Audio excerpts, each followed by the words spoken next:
Bonjour mes chers élèves, aujourd'hui on va entamer ensemble une nouvelle leçon d'orthographe sous le titre L'accord du verbe avec son sujet, la partie numéro 3. Avant de commencer, on va faire un petit rappel sur la partie numéro 1 et numéro 2 de la même leçon.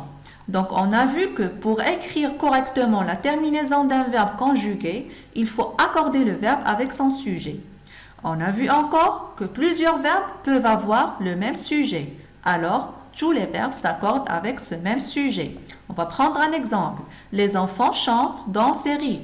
Donc, on a 3 verbes pour un seul sujet. Le sujet, il est au pluriel. Les 3 verbes sont aussi au pluriel.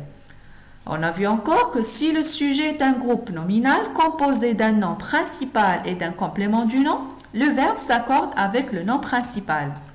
Exemple, les enfants de cette école organisent une tombola.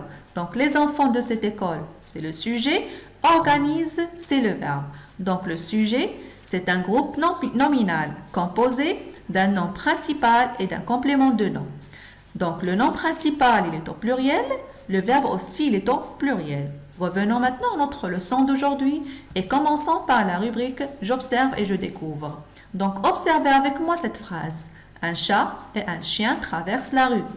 Un chat et un chien traversent la rue. Donc, on va identifier le sujet et le verbe. Donc, on a le premier sujet, c'est un chat. Et on a un deuxième sujet, c'est un chien. Donc, on a ici 2 sujets. Et on a le verbe, c'est traverse. Donc, qu'est-ce que vous remarquez?